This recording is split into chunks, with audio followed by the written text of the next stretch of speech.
नमस्कार, the legal Indian के इस एपिसोड में आप सारे लोगों का फिर से स्वागत है। दोस्तों, एक प्रश्न जो लगातार आपसे पूछा जाता है कि क्या लॉ पढ़ने के लिए हर चीज को रटना पड़ता है? क्या रटना जरूरी है लॉ पढ़ने में?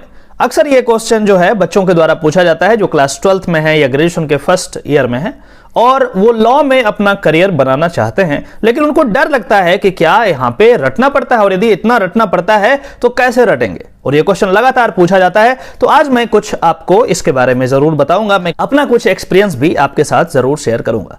देखिए दोस्तों, एक बात मैं बहुत ही अच्छे तरीके से क्लियर कर दूं कि लॉ में उतना ही रटना है जितना फिजिक्स में काइनेमेटिक्स में रटना होता है, मैथमेटिक्स में रटना होता है, बायोलॉजी में एनिमल किंगडम और प्लांट किंगडम में रटना होता है, या फिर किसी और दूसरे सब्जेक्ट में चाहे केमिस्ट्री हो जाए या कोई और दूसरा सब्जेक्ट हो जाए उसमें रटना होता है, उसमें फॉर्मूला याद करना होता है, उसमें छोटे छोटे की पॉइंट्स रटने होते हैं। इतना ही लॉ में भी रटना होता है।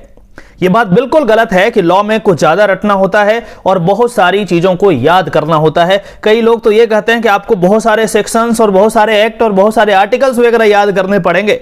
देखिए, मैं आपको बताऊं, ये आर्टिकल सेक्शंस कुछ ऐसे होते हैं जो कि आपको अपने आप याद हो जाएंगे यदि आप ढंग से पढ़ाई किए हैं, उसके बुनियादी चीजों को समझ लिए हैं, उसके स्पिरिट को समझ लिए हैं, तो आराम से उसको याद कर सकते हैं। और नहीं भी याद हो तो कोई टेंशन लेने वाली बात नहीं है। जब भी आप कोर्ट में जाएंगे या फिर वकील के पास कभी गए होंगे या फिर जरूरत पड़े तो आप देखेंगे कि उनके आसपास किताब बहुत सारा भरा पड़ा होता है। आपने कभी सोचा है कि आखिर वो किताब को करते क्या हैं?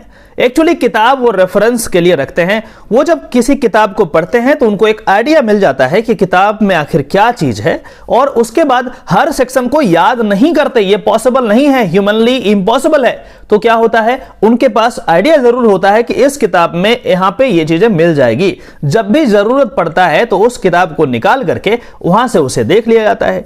यही चीज आपको कोर्ट रूम में भी मिलेगा, जज साहब के पास भी मिलेगा। जज साहब भी हर सेक्शन को, हर चीज को नहीं रट सकते, ये पॉसिबल नहीं है। तो जब भी कोई केस एक पार्टिकुलर एक्ट का होता है, उस एक्ट को जज साहब मंगवाते हैं, उसे देखते हैं और उसके अकॉर्डिंग उस केस का निवारण करते हैं। तो ये बात तो बिल्कुल क्लियर हो गया कि इसमें इतना ही रटना है जितना किसी अन्य सब्जेक्ट में आपको फॉर्मूला एटसेट्रा में रटना पड़ेगा। ये बात तो बिल्कुल क्लियर है। अब दूसरा प्रश्न यह है कि आखिर यदि ऐसा है तो लॉ को टेक्निकल कोर्स क्यों कहा जाता है? आखिर यह दूसरे कोर्स से क्यों ज्यादा कठिन है? यह बात मैं आपसे इत्तेफाक रखता हूं कि यह जो कोर्स है लॉ का, वो दूसरे किसी सब्जेक्ट से ज्यादा कॉम्प्लिकेटेड है, ज्यादा कठिन है। और इसका कारण यह है कि लॉ हर दिन इवॉल्व होता रहता है। लॉ स्टैटिक नहीं है। हर दिन आपने देखा होगा कि माननीय सुप्रीम कोर्ट में, माननीय हाई कोर्ट में नए नए लॉज बनते रहते हैं, नए नए जजमेंट आते रहते हैं, और एक लॉयर होने के नाते आपको पढ़ना पड़ेगा। यदि आप हर दिन अपने आप को लीगल इश्यूज से अपडेट नहीं करेंगे तो फिर आप एक अच्छे और सफल अधिवक्ता नहीं बन सकते। इसीलिए यह ज्यादा कठिन हो जाता है। मतलब यह हुआ कि हर दिन आपको कुछ ना कुछ पढ़ना पड़ेगा। यदि आप नहीं पढ़ेंगे तो प्रॉब्लम शुरू हो जाएगी। अब मैं एग्जांपल के लिए बताऊं, अभी फार्मर्स प्रोटेस्ट हो रहे हैं।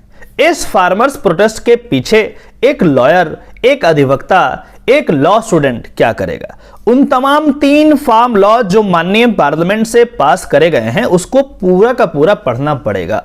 यदि वो नहीं करते हैं तो वो लॉ के स्पिरिट को नहीं समझ पाए। आप एक जनरल पीपल की तरह, एक ले पर्सन की तरह फार्म लॉ को नहीं पढ़ सकते। सिर्फ न्यूज़पेपर के हेडलाइन को पढ़ने से काम नहीं चलेगा। आपको पूरे एक्ट में जाकर के जितने भी प्रोविजंस हैं उसको पढ़ना पड़ेगा।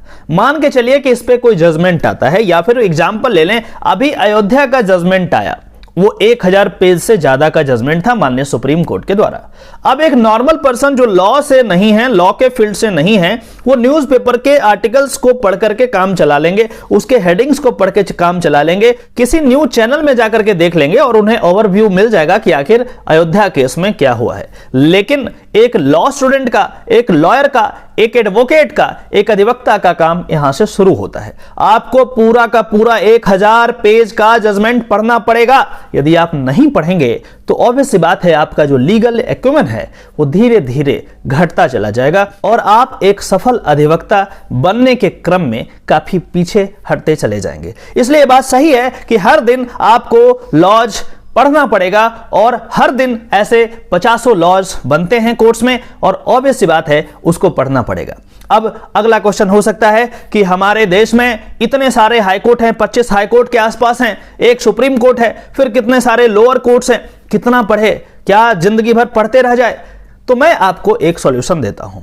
आप जहां भी प्रैक्टिस कर रहे हैं, जिस भी जुरिस्डिक्शन का प्रैक्टिस कर रहे हैं, जैसे मान लीजिए मैं दिल्ली में प्रैक्टिस कर रहा हूं, तो कम से कम दिल्ली हाई कोर्ट का निर्णय और सुप्रीम कोर्ट का निर्णय ये तो आपको करने ही पड़ेंगे।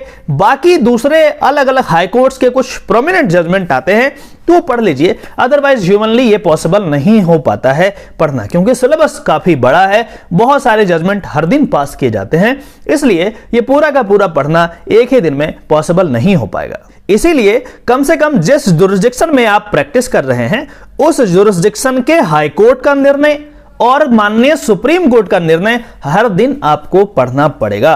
और यदि आप लगातार रेगुलरली रिलीजियसली इसको फॉलो करेंगे तो एक सफल अधिवक्ता बनने से आपको कोई भी नहीं रोक सकता है। अगला प्रश्न हो सकता है कि सर इतना पढ़ना तो बड़ा मुश्किल है।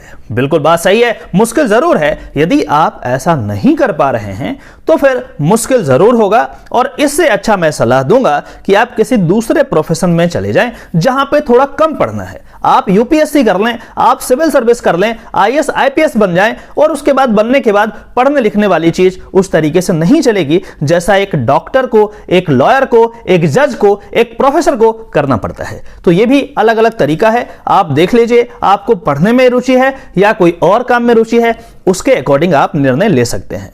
अंत में बस इतना कहना चाहूंगा कि यदि आप लॉ के प्रोफेशन में आगे जाना चाहते हैं तो हर दिन पढ़ना ही पड़ेगा, दूसरा कोई भी ऑप्शन नहीं है। नए नए एक्ट यदि आएंगे पार्लियामेंट से तो उसे पूरा का पूरा पढ़ना पड़ेगा। नए नए जजमेंट माननीय सुप्रीम कोर्ट और हाई कोर्ट से पास किए जाएंगे तो उसको पूरा पढ़ना पड़ेगा और उसके अकॉर्डिंग फिर अपना लीगल एक्यूमेन को आप लगातार अपडेट करते रहेंगे। यदि आप अपना लीगल एक्यूमेन को अपडेट नहीं करेंगे तो क्या हो जाएगा, वो ओल्ड फैशन हो जाएगा और उसके बाद आपकी जो शार्पनेस है वो धीरे धीरे कम होनी शुरू हो जाएगी।